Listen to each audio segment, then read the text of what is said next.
m'a demandé de faire un sujet sur la violence des chimpanzés, j'ai cru que c'était une blague.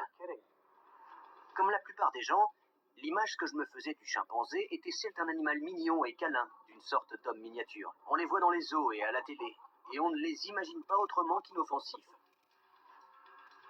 Presque tous les enfants ont rêvé d'en avoir un comme animal de compagnie, et aux États-Unis, plus de 15 000 chimpanzés vivent dans des familles.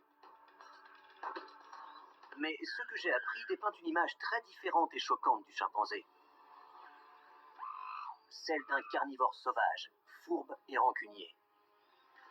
3 fois plus fort qu'un homme moyen. Il est tout à fait capable de tuer et dévorer un être humain.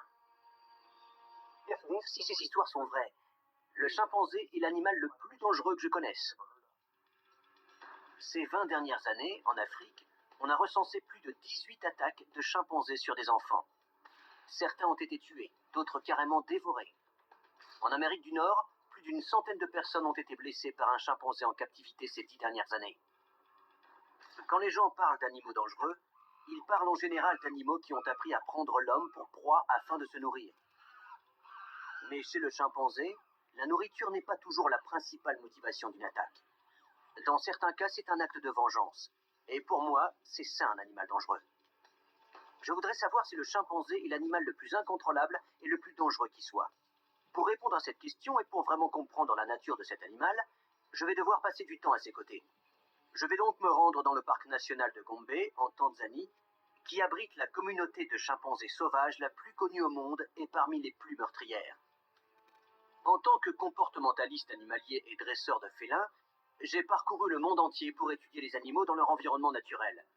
J'ai marché aux côtés d'une troupe de lions en Afrique, j'ai approché des grizzlies en Alaska, et j'ai plongé pour observer les calmars de Humboldt au Mexique pendant la frénésie de leur repas. Jamais je n'ai imaginé que le chimpanzé pouvait être aussi dangereux que ses prédateurs, et encore moins être capable de faire du mal à quelqu'un de ma taille. Le 3 mars 2005, la Donna et St. James Davis arrivent au ranch d'Animal Haven en Californie pour fêter l'anniversaire de Mo, leur chimpanzé de compagnie. Au même moment, 2 chimpanzés mâles adultes, Buddy et Holly, s'échappent de leur cage et attaquent. Hollywood n'est pas loin et cette histoire d'attaque contient tous les éléments du scénario parfait. Le plan rusé, l'évasion audacieuse, l'attaque vengeresse, et pour finir la scène sanglante d'une violence inouïe. Malheureusement, le rôle principal n'est pas tenu par un acteur, mais par notre parent le plus proche dans le règne animal. Vous appelez pour les pompiers, la police ou le SAMU? Je ne sais pas, les chimpanzés se sont échappés. Vous envoyez combien dans votre enclos? Dis-leur de venir tout de suite. Faites vite, envoyez-nous la police tout de suite.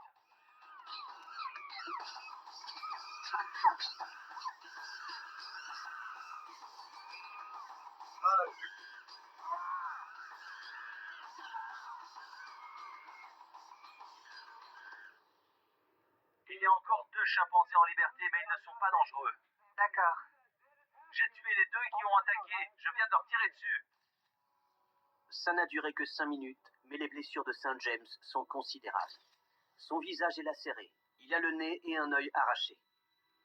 Tous ses doigts, des parties de ses pieds, ses fesses et ses testicules ont été arrachés à coups de dents. Les 2 chimpanzés femelles sont retrouvés au bout de 5 heures de recherche. Quant à Buddy et Holly, ils sont tués sur le champ. Pourquoi ont-ils attaqué avec autant de violence? Était-ce pour marquer leur territoire? Étaient-ils jaloux? Était-ce un acte de vengeance personnelle? Personne ne le sait vraiment. Pour mener mon enquête, je me rends sur les lieux de l'attaque pour rencontrer Virginia Brower. Elle s'occupe de chimpanzés et d'autres primates dans ce refuge depuis plus de 20 ans. Ces 2 chimpanzés, ce sont les 2 derniers que vous avez? Oui. C'est lequel celui-là? Ace? C'est Ace et elle, c'est Bones. Pourquoi y a-t-il besoin d'un refuge pour chimpanzés dans un pays où il n'y en a aucun dans la nature? Quand il arrive à un certain âge, à cause de sa force et aussi parce que c'est un animal intelligent, quand il atteint cet âge, il commence à être menaçant et il n'obéit plus aux ordres. Il veut tout simplement devenir lui-même. Tous les chimpanzés sont différents.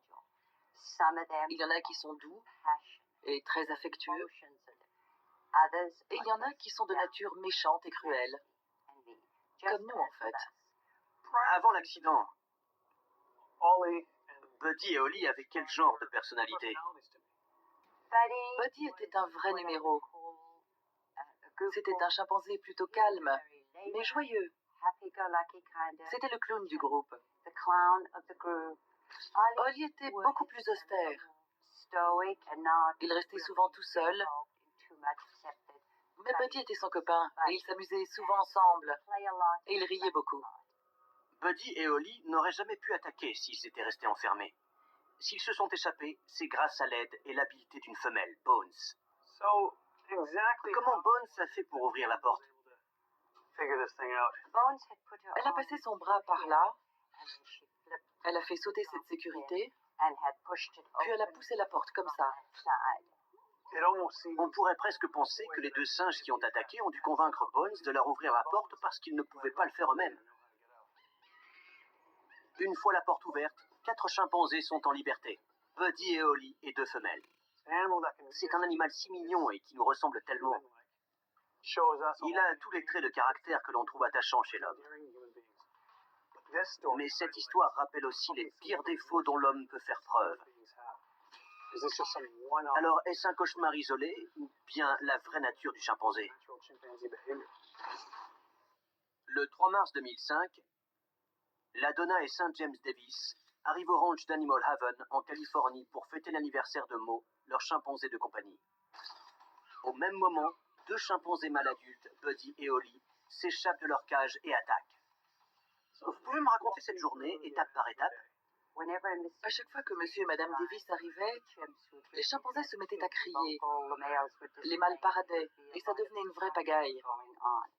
Monsieur et madame Davis sont allés s'asseoir près de Mo et quand je suis retournée à l'intérieur, mon beau-fils m'a dit « Tes chimpanzés se sont échappés ». Alors j'ai voulu courir, prévenir monsieur et madame Davis. J'ai entendu un cri et je me suis précipitée. Et c'est là que j'ai vu Buddy en train d'attaquer monsieur Davis. J'y suis tout de suite allée pour essayer de retenir Buddy, mais il était trop fort pour moi et je n'arrivais pas à le faire bouger. J'ai regardé autour de moi pour voir ce que je pouvais trouver. J'ai vu un tuyau avec un embout pointu et j'ai commencé à lui taper sur le dos avec. Puis j'ai essayé de le retenir, mais je n'y arrivais toujours pas. Et c'est à ce moment-là que j'ai vu les blessures de monsieur Davis et que je me suis rendu compte que je n'avais plus le choix, parce que je n'arriverais pas à le dégager. Alors j'ai couru chercher mon beau-fils en lui disant qu'il fallait qu'il apporte son fusil. Vous avez fait tout ce que vous pouviez. Vous n'auriez rien pu faire de plus. Il fallait arrêter le chimpanzé. C'était la seule solution. Je n'avais pas le choix. Le visage de monsieur Davis était déjà ravagé. Je n'avais pas le choix. Je me suis rendu compte qu'il fallait le tuer. Comment a réagi Holly quand il a vu que Mark avait dû tuer Buddy? C'est là qu'il l'a traîné jusque sur la berge. J'ai couru après Holly et j'ai essayé de le faire venir vers moi. Mais il m'a regardé droit dans les yeux avec un vrai regard de condamné. Et c'est là qu'on lui a tiré dessus. Je suis désolée. C'est rien. On peut faire une petite pause. J'ai beaucoup de mal à m'en remettre.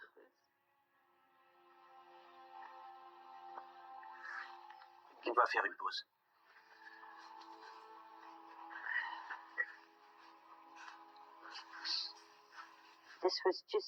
Il n'était plus lui-même. Il y avait une telle intensité dans son regard.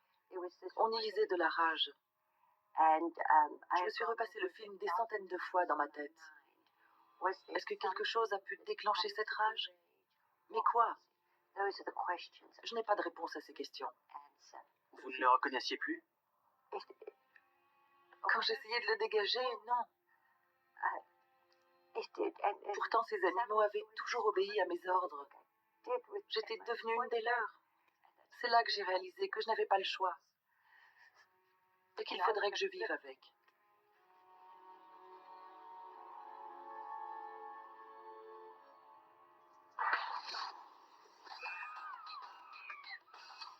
Il est difficile de croire qu'un chimpanzé puisse s'en prendre à un homme avec autant de violence.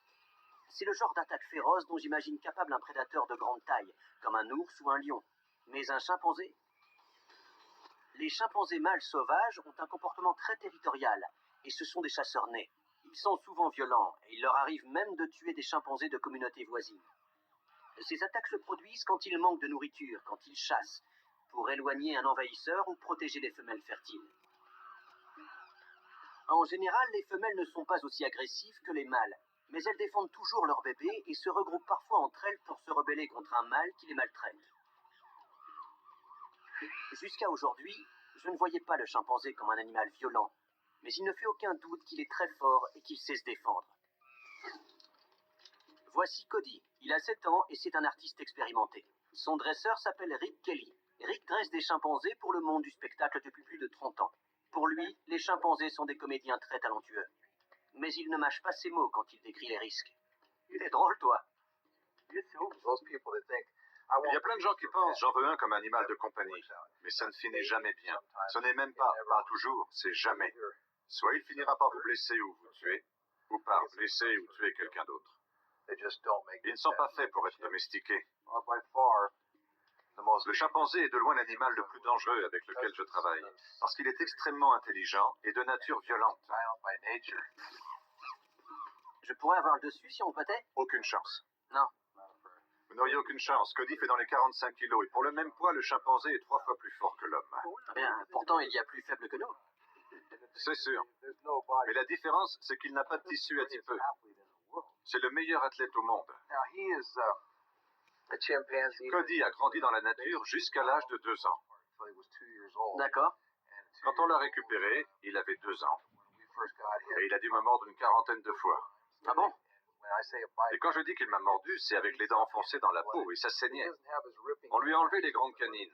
Et je peux vous dire que rien qu'avec ces dents-là, à peine 7 ans, Cody pourrait vous arracher un doigt comme il casserait un crayon. Ses ongles sont comme les nôtres, mais en beaucoup plus durs. Ce sont de vraies lames de rasoir. Pour manger, il creuse avec pour arracher la viande sur sa victime. D'accord. On en a déjà vu faire ça sur des humains et arracher de grands morceaux sur toute la surface du corps. Et ses pieds sont faits comme nos mains. C'est ce qui lui permet de s'agripper partout. Si vous essayez de vous défendre, il attrape une main comme ça, l'autre comme ça, et il a encore 2 mains de libre. La plupart des chimpanzés ont souvent peur de s'attaquer à un homme. Si je vous déguisais en femme, même si c'était assez trompé, il saurait tout de suite que vous êtes un homme. Ah bon? On ne peut pas duper un chimpanzé. Je ne sais pas si c'est propre à tous les chimpanzés ou seulement à ceux sur lesquels j'ai lu des articles, mais les gros mâles semblent souvent s'attaquer aux testicules des autres mâles, non? Tout à fait. La première chose qu'ils visent, ce sont les doigts et toutes les cibles faciles de ce genre. Ils vous désarment, en fait. Ils savent que vos mains sont vos armes. Donc, ils vous désarment. Ensuite, ils vont essayer de désarmer vos pieds, puis ils vont arracher vos testicules et les emporter le plus loin possible.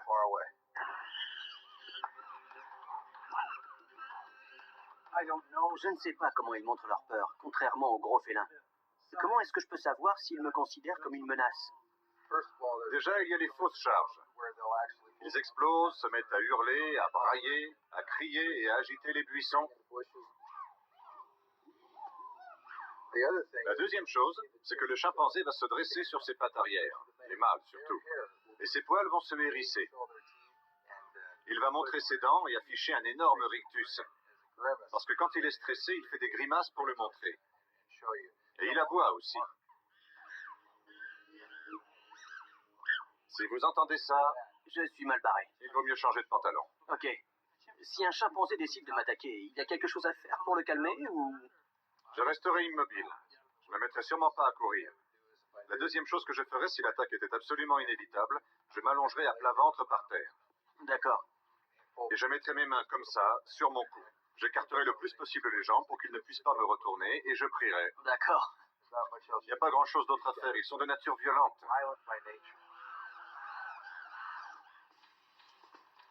Et cette nature potentiellement violente n'est pas la seule chose qui nous rapproche du chimpanzé. Le chimpanzé et l'homme ont un ADN similaire à 97%, ce qui fait de notre parent le plus proche dans le règne animal. C'est l'un des animaux les plus intelligents au monde. Il se sert d'outils pour se nourrir, mais aussi pour se défendre. Et il est connu pour être très rancunier et chercher à se venger de ses ennemis. Un chimpanzé adulte n'est constitué que de muscles et peut peser jusqu'à 90 kilos. Son espérance de vie est de 50 ans dans la nature et les chimpanzés en captivité vivent encore plus longtemps. Comme nous, ils sont très sociaux et vivent en communauté de 15 à 120 membres regroupant mâles, femelles et enfants. En général, ce sont les mâles qui chassent, même si les femelles peuvent se joindre à eux. Leur proie favorite est le Colobe gezera et leur alimentation se compose principalement de fruits de toutes sortes. Ils se nourrissent aussi de nombreux insectes et, quand l'occasion se présente, de viande.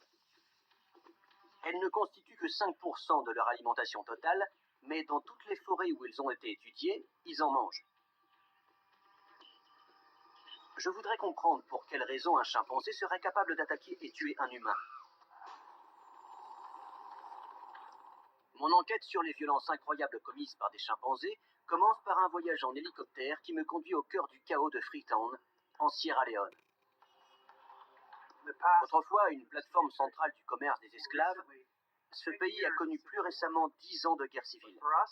Mais pour nous, c'est surtout le lieu où le conflit entre animaux et humains est le plus violent. Pour mener mon enquête, je prends une route cahoteuse à travers la forêt tropicale luxuriante pour atteindre une réserve de 40 hectares perchée dans les hauteurs de l'ouest de la Sierra Leone. C'est ici que l'attaque a eu lieu. Le 23 avril 2006, un grand chimpanzé baptisé Bruno et 30 de ses amis s'échappent d'une réserve. Ce qui s'ensuit, une voiture pulvérisée, un homme mutilé et un autre tué.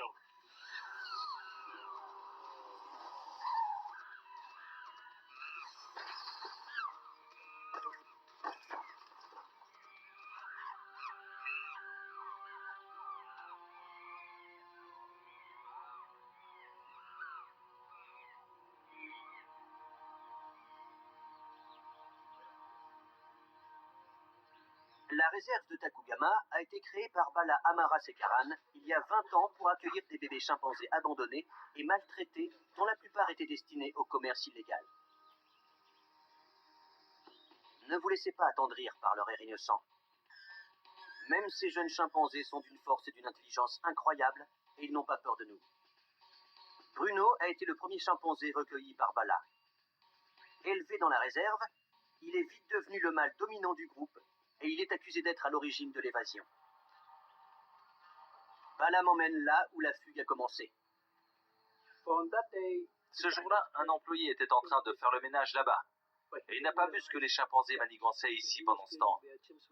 Ils ont passé leurs mains à travers le grillage et ont tapé jusqu'à ce que le verrou lâche. À coups de pierre, Un coup de pierre, et ils ont réussi à passer un bâton à travers. Bala pense que c'est Jida qui a ouvert la porte. Il est très adroit avec des bouts de bois et il l'avait déjà vu essayer d'ouvrir la porte. La porte ouverte, les chimpanzés se précipitent dans le tunnel.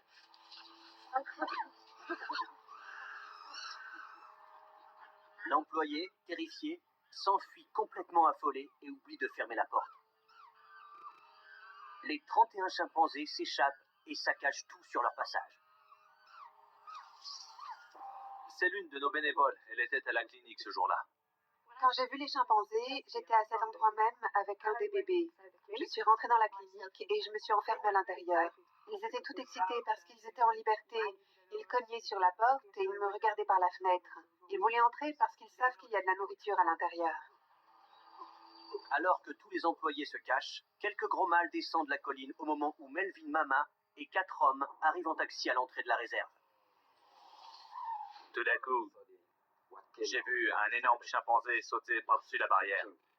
À ce moment-là, il s'est approché de la voiture, il a brisé la vitre et il a agrippé ma main.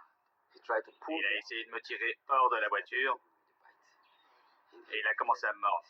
Il m'a d'abord mordu le pouce. À chaque fois que je lui donnais un coup de poing, il me mordait.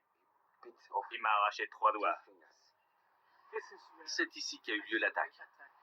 D'accord. C'est là qu'il a été malmené. Je lui ai donné un coup de coude et là, il s'est jeté sur ma jambe et il m'a mordu. Il a enfoncé ses dents dans ma jambe, là, Ouais. et là. Le chimpanzé a fini par le laisser parce qu'il a vu l'autre homme. Et il s'en est pris à lui. C'est celui que l'on a retrouvé mort. Le premier policier arrivé sur les lieux me décrit le moment où il a retrouvé le corps déchiqueté du chauffeur de taxi, Issa Kano. Le corps était déchiqueté et arraché de partout. Plus de visage, plus de pieds, plus de testicules. Il était complètement démembré. À ce moment-là, je me suis demandé comment j'allais faire pour identifier le corps. En raison de la nature extrême de ses blessures, on pense que le chauffeur de taxi a été tué non pas par un chimpanzé, mais par tout un groupe. On ne sait toujours pas si c'est Bruno qui a attaqué.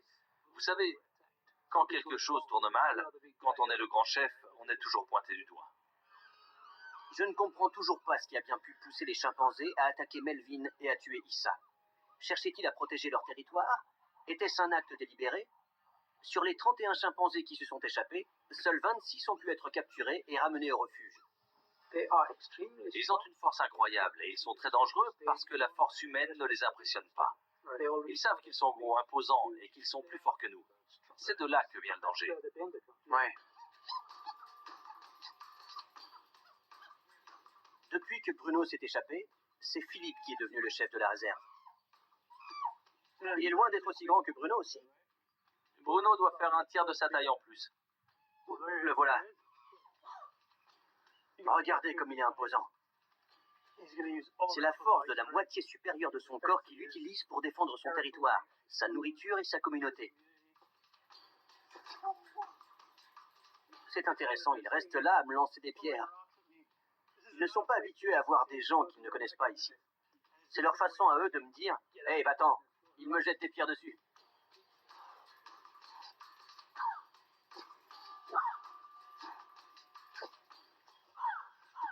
Les pierres sont trop grosses, je m'en vais. 6 mois après cette attaque violente, Bruno et 4 autres chimpanzés sont toujours en liberté. Ils sont considérés comme très dangereux. Il faut absolument les capturer. Dès que Bala apprend qu'ils ont été repérés dans les parages, il organise une nouvelle battue. Armés de fusils et tranquillisants, nous partons à leur recherche pour tenter de les ramener. Dans tous les cas, quand vous voyez un chimpanzé, la meilleure chose à faire, c'est de ne pas courir. Ne courez pas.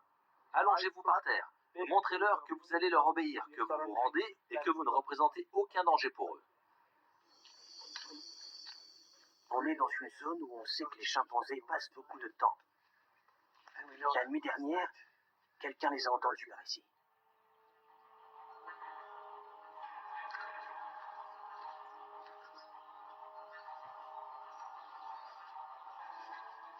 Vous pensez qu'il réagira comment s'il vous voit?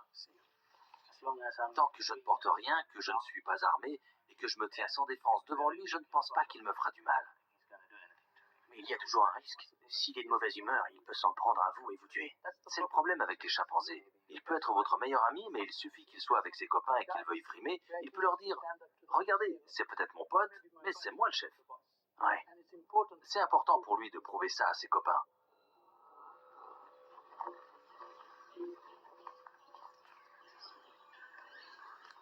Malgré la déception de ne pas avoir retrouvé Bruno, je vous avoue être un peu soulagé. Même Bala n'avait aucune idée de ce qui se serait passé si on était tombé sur lui. Mon image du chimpanzé mignon et inoffensif a définitivement volé en éclats. C'était effrayant de les voir réagir de façon aussi violente en me voyant sur leur territoire.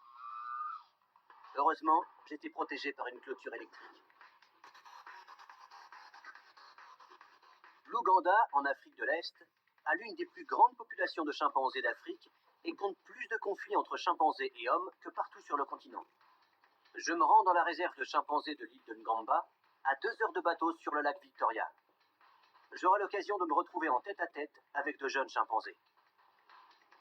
Même si ce lieu a été créé à cause de la cruauté de l'homme envers les chimpanzés, cette île représente pour moi un endroit sans conflit, parce qu'elle est consacrée à 100% aux chimpanzés.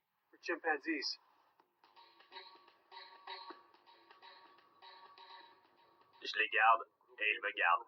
Le docteur Lawrence Mugisha est le vétérinaire en charge des 38 chimpanzés. La plupart ont été abandonnés ou maltraités et représenteraient une sérieuse menace s'ils étaient au contact de l'homme.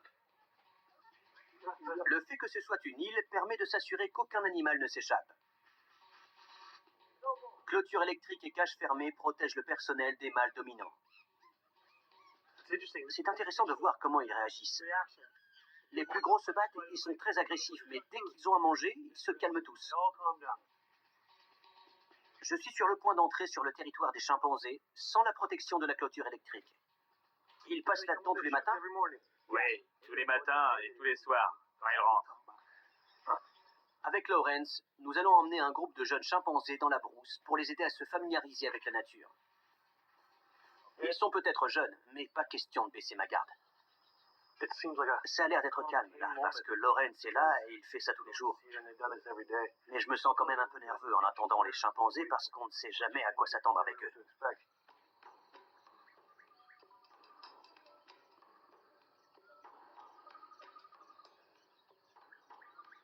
Salut Naku. T'es gentil, toi. Toi aussi, t'es gentil.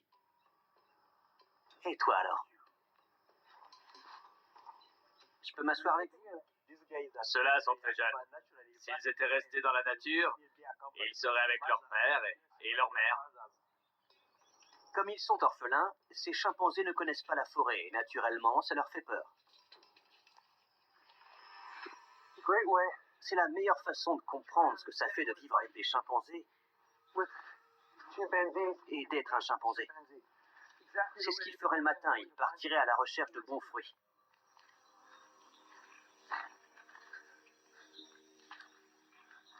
Sans leurs parents, ils n'ont jamais appris à chercher de la nourriture, à savoir reconnaître les plantes toxiques et à éviter les prédateurs.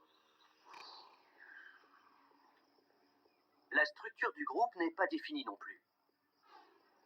Une société de chimpanzés est très structurée. Les liens familiaux sont très importants et les rapports entre mâles et femelles sont à la fois complexes et stratégiques. Comme chez l'homme, plus le chimpanzé a d'amis, plus il est apte à être le chef, et plus il est sûr de recevoir de l'aide en cas de conflit. Lui, c'est Baloko. Baloko a envie d'être le chef. Oui, il veut être le chef. Mais quand ils se battent, les autres lui tapent dessus. Oui, mais c'est normal. Les autres viennent le taper. C'est un comportement normal. Et c'est comme ça qu'ils obtiennent le respect des autres. Ce comportement explosif au sein du groupe rappelle la vraie nature du chimpanzé. Il est capable de passer du jeu à la guerre en une fraction de seconde. C'est un peu comme si un homme se battait et que tous ses amis venaient le défendre, mais en même temps, ils ne se font pas mal. S'ils décidaient de faire une démonstration d'agressivité ou de force, ça ne plaisanterait pas. Ce sont des animaux très puissants. Je suis venu pour comprendre leur comportement et pour apprendre à les connaître. Et c'est ce que j'ai fait. Certains sont sensibles et calmes, d'autres sont plus agressifs et joueurs. C'est comme chez l'homme en fait. Mais j'étais surtout venu avec beaucoup de respect pour le gros mâle dominant. Et je repars avec une légère peur.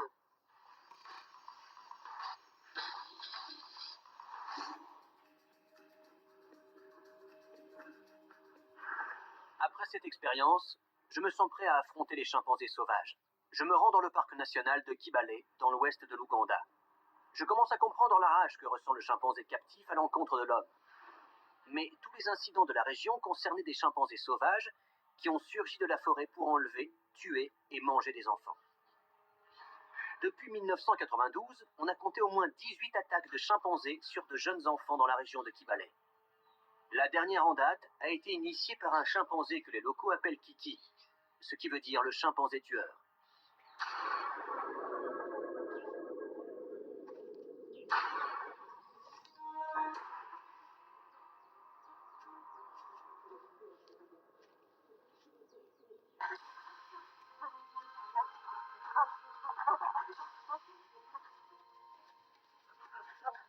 Kiki s'est emparé d'un enfant assis dans un champ alors que sa mère travaillait tout près. Le petit a été retrouvé mort dans la forêt, en partie dévoré. C'est l'Uganda Wildlife Authority qui gère les parcs nationaux et les attaques de chimpanzés.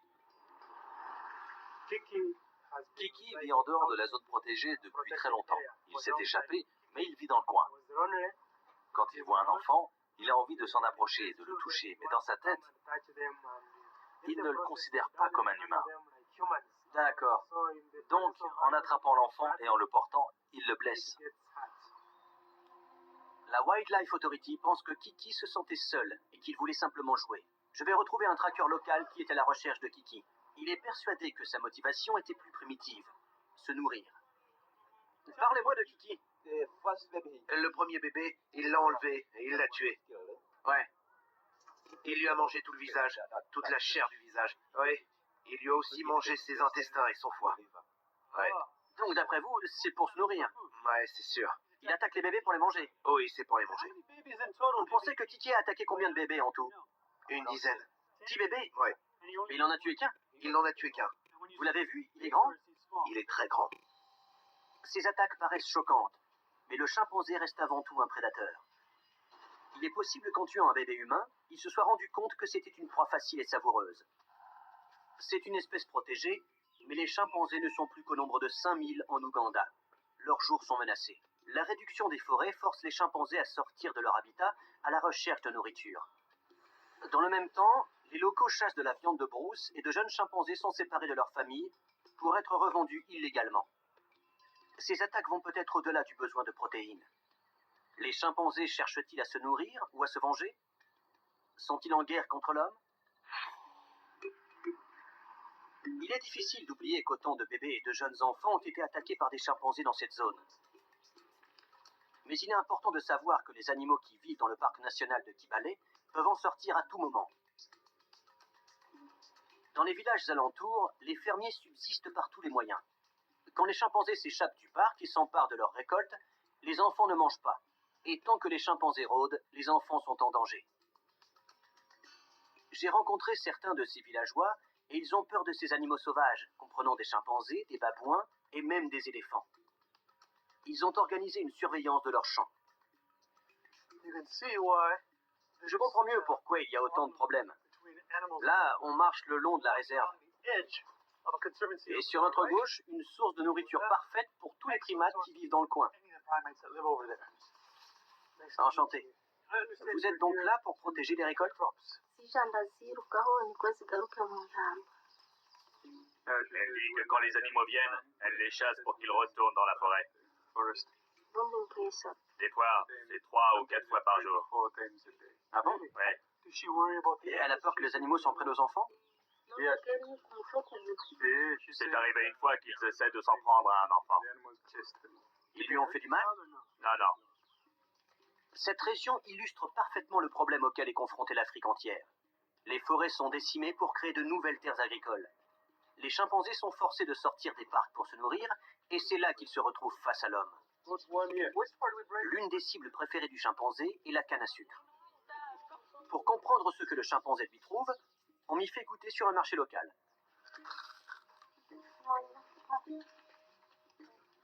Ah, c'est bon. Je comprends que les chimpanzés aiment ça. C'est la source de revenus de tous les habitants du village, mais avec des dents plus solides, c'est surtout une super source de sucre. Même si le conflit perdure, l'Ouganda prend des mesures dans le bon sens. Par exemple, le gouvernement subventionne les fermiers pour qu'ils se mettent à cultiver le thé, dont les primates ne sont pas fervents. Et le long de certains parcs, on plante des clôtures végétales. Ça, c'est la plus grande réussite de l'Uganda Wildlife Authority. C'est ce qu'ils appellent une clôture végétale. En fait, c'est un buisson épineux. Le principe, c'est que le buisson nous empêche de passer. Regardez toutes ces épines. C'est à décourager n'importe quel primate.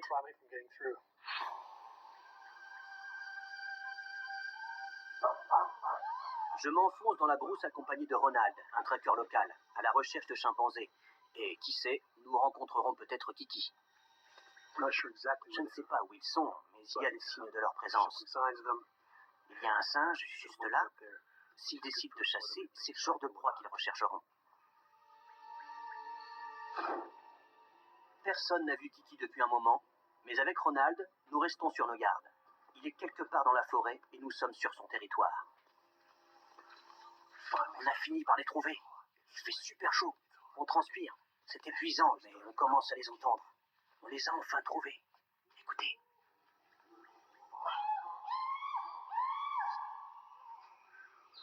Juste pour vous donner une idée, je suis assis au cœur de la brousse.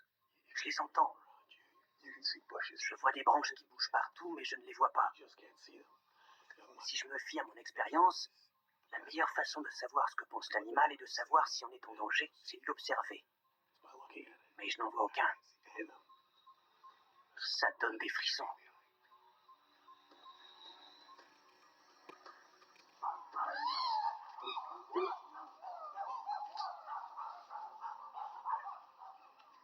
Ils sont juste au-dessus. Ils sont passés presque toute la journée dans les arbres, à chercher de la nourriture. Là, il commence à faire chaud et c'est le moment où ils descendent se reposer au sol. Vous avez vu ces dents? Ça ne plaisante pas.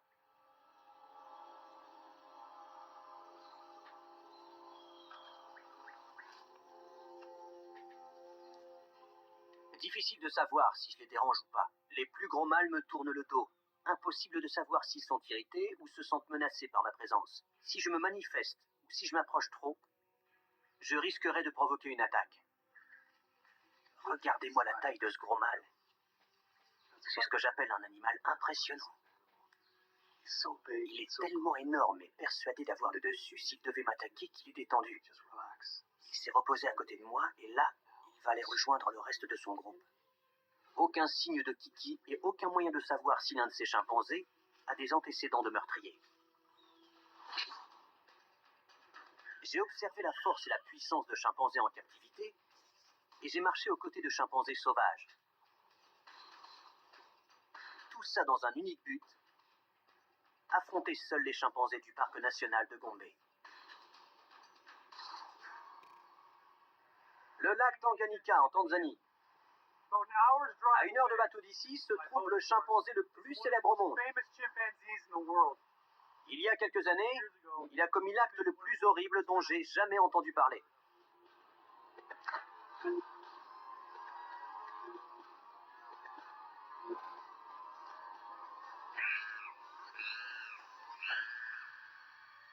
Le 15 mai 2002, une jeune femme va rendre visite à son mari qui travaille dans le parc national de Gombe. Malgré le règlement qui interdit les enfants de moins de 12 ans, sa nièce la suit avec son bébé de 14 mois. Frodo, un gros mâle dominant, descend en piqué des arbres, attrape le bébé, puis le tue et le dévore.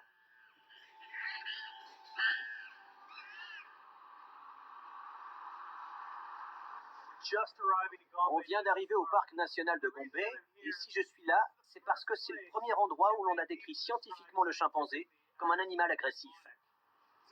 C'est ici qu'on a découvert pour la première fois que les chimpanzés mangent de la viande, qu'ils se mangent entre eux et qu'ils tuent les hommes.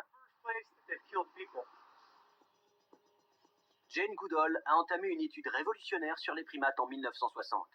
C'est à Gombe qu'a lieu la plus longue étude de terrain sur des animaux sauvages au monde. C'est ici que la plupart des traits de caractère sombres du chimpanzé ont été identifiés pour la première fois. Cette marche à Gombe, c'était mon objectif final.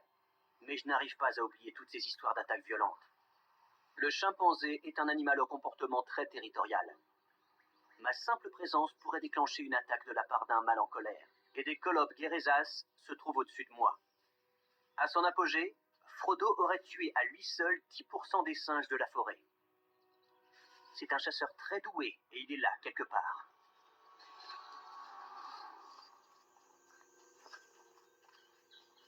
Après plusieurs heures de marche, j'aperçois un grand chimpanzé mâle. Mais ce n'est pas Frodo. Celui-ci est grand, mais Frodo est énorme. Un mâle comme celui-ci, quand il décide que son groupe est assez conséquent et qu'il veut protéger son territoire, il se déplace lentement, comme ça. Il fait le tour de son territoire en faisant beaucoup de bruit pour dire à toutes les communautés de chimpanzés alentours « Allez-vous-en, c'est chez moi ici ».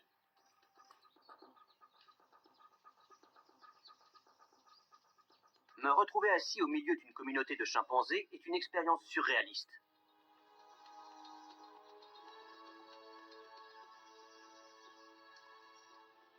La façon qu'a cette mère de me fixer est troublante.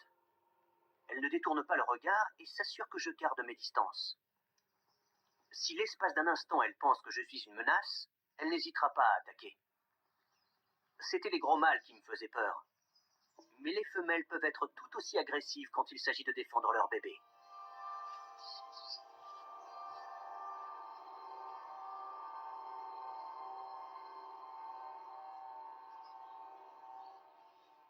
Alors que je filme son bébé, elle se précipite sur moi. Ok, je m'en vais. Ok, j'ai compris. Ok.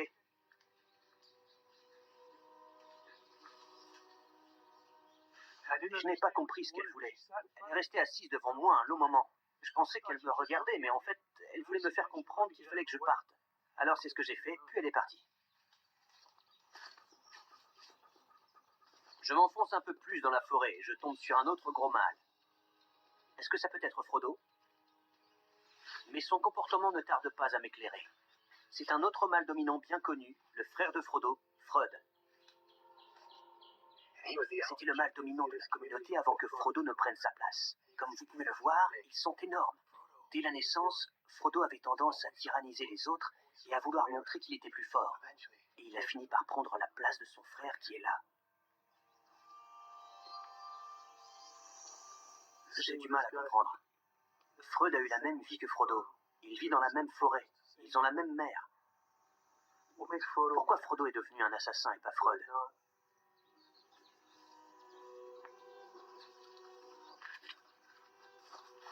Je ne sens aucun signe d'agressivité naturelle de la part de ces chimpanzés sauvages. Je ne me sens pas détesté. Je n'ai vu aucun chimpanzé particulièrement violent. Mais Frodo est toujours là, quelque part. Et il est sans doute dangereux.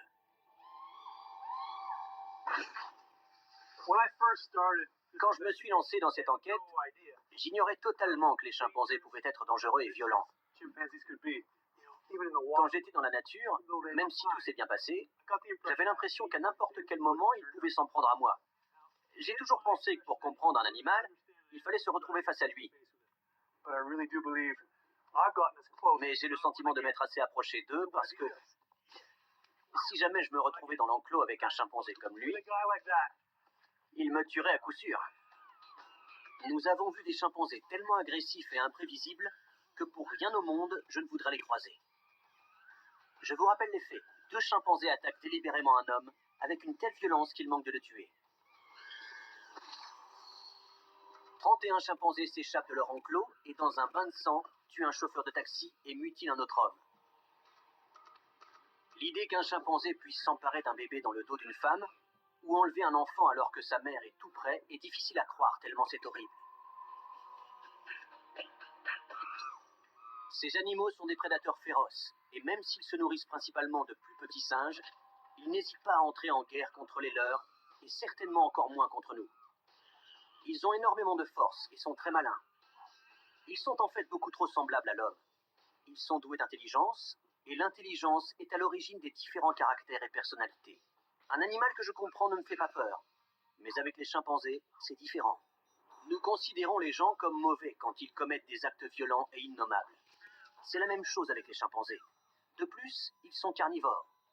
Ils se nourrissent de viande et sont tellement agressifs que quand un groupe de mâles adultes part en chasse, le résultat est un véritable carnage. Ils nous ressemblent tellement qu'ils ont aussi nos pires défauts. Ils ont la rage, ils peuvent se montrer violents, vindicatifs, méchants. Ils ne rigolent pas. J'ai l'impression que quand un chimpanzé devient incontrôlable, c'est l'animal le plus dangereux qui existe.